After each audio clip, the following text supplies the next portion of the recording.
Boa tarde, pessoal. É feriado, 15 de novembro, mas aqui não tem quem não trabalha. Estamos aqui sempre ao vivo, né, às 3 horas da tarde, com a WebTV de Esportes do Jornal NH. Sou Chico Luz, editor, apresentador deste web show, daqui ao lado do Christopher de Matos. E nesse feriado, né, Christopher, enquanto o pessoal tá na praia, ou tá na piscina, ou tá em casa, ou tá dormindo, fazendo qualquer coisa, menos trabalhando, a gente está aqui para falar de futebol, para falar principalmente do grande jogo de hoje à noite, né, o Novo Hamburgo, que enfrenta o Pelotas pela Supercopa Gaúcha. 8h30 da noite lá na Boca do Lobo. O André Henrique já está em Pelotas, já chegou lá, já mandou e-mail. Será que chegou? Não, mandou e-mail já dizendo que chegou no hotel, que está tudo certo. Se direcionando ele, o Rodrigo Rodrigues, né, que vai fazer as fotos da partida pro Jornal NH de amanhã. O que a gente pode esperar desse jogo, Christopher? O Novo Hamburgo e Pelotas vão se reencontrar, né? Depois já se enfrentaram pela Copa Wilson Vito. 2 empates naquela ocasião, o Novo Hamburgo passou nos pênaltis. E agora um jogo que o Novo Hamburgo, teoricamente, tem mais time, menos os resultados mostram isso, mas o Pelotas tem a vantagem de jogar em casa e provavelmente vai ter muita pressão da torcida. Né? Essa eliminação que o Novo Hamburgo conseguiu sobre o Pelotas foi meio atemporal, porque o Novo Hamburgo tem uma tradição recente de ser meio freguês do Pelotas, né, Chico? Foram várias derrotas seguidas no Estádio do Vale em fases decisivas da Copa FGF, Gauchão, enfim. O Novo Hamburgo tem um histórico meio ruim, mas conseguiu essa virada, inclusive, lá na Boca do Lobo. A gente percebe que o pessoal lá do clube da Boca do Lobo está muito motivado para essa partida, né? O Pelotas tem esse projeto também de Série D, exemplo do Novo Hamburgo, disputou alguns anos, não conseguiu passar da primeira fase, mas é um clube que também projeta essa ascensão e busca ser essa terceira, quarta força do estado, que parece que é uma vaga que está um pouco desocupada. O Caxias Juventude ali disputando ainda, mas ninguém se firmou. Parece que ainda está em aberto essa vaga de terceira força do estado, e o Pelotas mira com um projeto a longo prazo. Tem um projeto meio ousado, tem uma diretoria executiva nos moldes de grandes clubes, né? Inclusive profissionais que passaram pela dupla Grenal trabalham lá, então é um time que vai entrar com muita dedicação, talvez muito maior que o Passo Fundo, que poderia ser o adversário do Novo Hamburgo nessa competição também. O Passo Fundo não me parece um clube com um projeto a longo prazo, exemplo de Pelotas e Novo Hamburgo, por isso que deve ser uma pedreira, e principalmente pelo trabalho competitivo, capaz que o técnico Paulo Porto é capaz de dar ao Pelotas. Ele é um exímio treinador, já foi eleito melhor do Gauchão 2, 3 vezes, conhece também o Novo Hamburgo por ter trabalhado rapidamente por aqui. Ano passado, né? Não faz tanto tempo assim. Alguns dos jogadores que estão aqui até trabalharam com ele, poucos é verdade, mas ele conhece a estrutura e o projeto, e isso certamente que entra pro vestiário e faz valer a intenção. E outro detalhe, que o Pelotas tem a base do grupo do Gauchão ainda. A exemplo do Novo Hamburgo, que conseguiu manter metade do elenco, Pelotas também. E isso, num jogo de 90 minutos, pode ser decisivo. Pois é, o Pelotas vem numa fase melhorando a cada etapa, né, depois de ter sido eliminado pelo Novo Hamburgo. Perdeu o segundo turno da Copa Sul Fronteira para o Brasil, mas depois conseguiu superar o Brasil nas finais. É um time que vem no momento, por jogar em casa, vai tentar aproveitar isso. Mas, se a gente for ver em termos de resultado, os resultados do Novo Hamburgo têm sido melhores, ao menos nos últimos jogos. Né? O Novo Hamburgo, sem dúvida, que chega como favorito. Não tenha dúvida disso. Não pode fugir deste rótulo, porque seria uma heresia nesse momento. Agora, de qualquer modo, o Pelotas é uma equipe que vai levar em torno de 7, 8 mil torcedores hoje para a Boca do Lobo, segundo as previsões.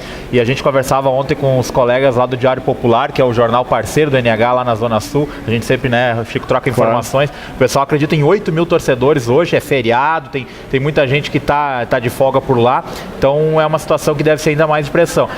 É o jogo-chave do Novo Hamburgo. A gente falou aqui, valorizou as conquistas da Metropolitana, da Wilson Vito, mas a história do ano pode se resumir nessa partida de hoje. São 90 minutos para decidir o futuro, e um 2014 com um calendário cheio, que é um projeto que o Novo Hamburgo busca há no mínimo 4, 5 anos com a direção do Duarte, né? Pois é, vamos esperar, torcer para que tudo dê certo. O jogo é 8h30 da noite, a Rádio ABC 900 vai estar lá ao vivo, né? Então quem quiser acompanhar com uma narração daqui da região, pode acessar, ouvir a Rádio ABC pelo seu rádio ou então pela internet.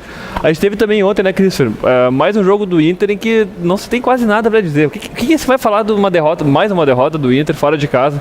O Inter não vence fora de casa há 2 meses, na teoria, porque teoricamente venceu o Botafogo fora de casa também, mas não vamos entrar em detalhes assim sobre jogar em Caxias ou não. E o Inter agora é o líder da segunda página da tabela. Esse é um mico que o Inter não precisava, né? Não fosse o diretor de futebol, Luiz César Souto de Moura, falar que o Inter teria que brigar para aparecer na primeira página. Quando a tabela aparece lá na televisão, quando você olha lá a classificação dos 10 primeiros, O Inter hoje é o líder da segunda parte da tabela. E esse é um mico que não precisava pagar. Que só foi tratado porque o Inter puxou esse assunto. Nenhum torcedor, nenhum jornalista levantou essa questão, ninguém polemizou sobre isso. Bastou uma ironia do diretor Luiz César Souto de Moura após a vitória do Botafogo para que isso tornasse um peso agora negativo ainda maior para esse final de temporada. Não dá para esperar muita coisa do Inter daqui para frente. Alguns jogadores que seriam testados ontem, que certamente não podem ser testados exclusivamente numa partida, foram mal. É o caso do Cláudio Vinck, mais uma vez teve oportunidade e não conseguiu ir bem. Ontem João Afonso, que vinha fazendo boas partidas, fez o seu pior jogo com a camisa colorada. E a defesa, por mais que a gente defenda essa renovação, por mais que a gente trabalhe a importância da troca de Índio, de Juan por jogadores mais jovens, o Jackson e o Alan ontem foram desastrosos, principalmente o Jackson, que falhou nos 2 gols do Atlético Mineiro. É um jogador que, embora demonstre qualidade, ele também tem uma sonora...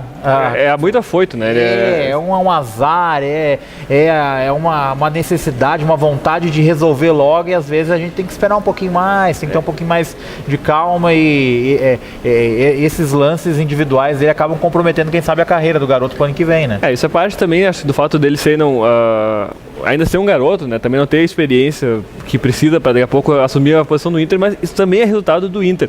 Não ter um projeto para colocar esses guris, né, em campo, e de repente quando coloca 6, 7 jogadores de uma vez, sem nenhum tipo de treinamento antes, sem nenhum tipo de preparação, para jogar contra o campeão da América fora de casa.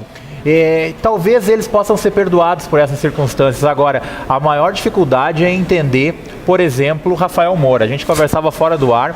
É um jogador que tem salário em torno de R$400 mil. O Inter desembolsou 7 milhões de reais para contratar ele junto ao Fluminense. É um jogador que fez 4 gols nesse ano, sendo que 2 foram no Gauchão.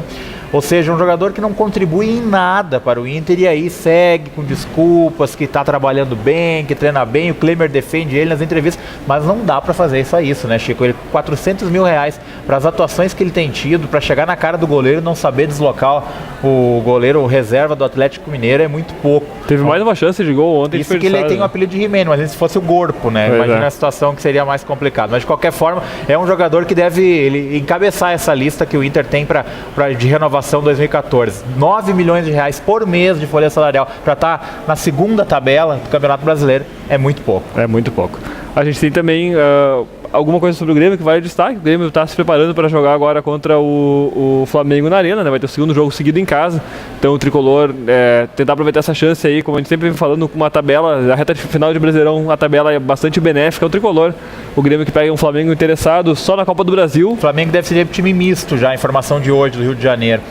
Para fechar sobre essa questão de Grêmio, evidentemente que é um jogo importantíssimo, decisivo, mas o mais importante é tentar compreender esse momento que o Grêmio vive, Chico. Renato, que é ídolo e é contestado, é chamado de burro, ele fica dando letras para a torcida, dizendo que a torcida verdadeira é a da geral, que não é o sócio, enfim, é uma situação complicada e que certamente isso vai para o campo, vai para o vestiário, não pense que não, isso influencia sim no projeto de vaga na Libertadores. Pois é, os dois times da dupla Granal jogam no domingo às 7h30 da noite, o Grêmio recebe o Flamengo na Arena, o Inter pega o Goiás lá no Serra Dourada. E também a gente vai ter no domingo, se o Novo Hamburgo vencer hoje o Pelotas, vai ter daí a decisão da Supercopa Gaúcha. Essa acontece de qualquer jeito, obviamente. No domingo, 8 horas, a gente espera que o Novo Hamburgo esteja lá. Tudo depende do jogo de hoje à noite. O americano, né, Chico? Não podemos esquecer, jogando daqui a pouquinho. O americano, 4 horas da tarde, estreia em casa ali no Sul Brasileiro de Amadores, né? Os campeões do Rio Grande do Sul, que é o americano. Santa Catarina, Paraná e São Paulo se enfrentam aqui em Novo Hamburgo, no estádio João Renato Feltz. Então quem estiver aqui pela cidade, vale a pena dar um pulo lá, aproveitar, porque deve ser muito legal. O americano joga hoje, nessa sexta-feira, nesse sábado e no domingo. A gente espera que consiga o bicampeonato do Sul Brasileiro, né? O americano que venceu esse torneio em 2008 também. Todos os jogos às 4 da tarde. E último registro, a Associação Sapiranga, o Futevale, né, que está lá em São Paulo disputando a fase final da Copa Coca-Cola. Perdeu os 2 jogos hoje de manhã e a gente fez uma cobertura bacana, a Rádio ABC esteve lá também acompanhando.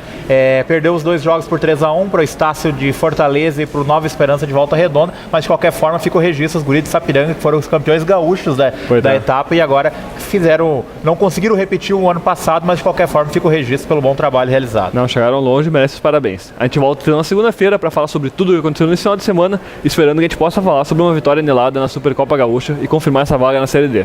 Até lá!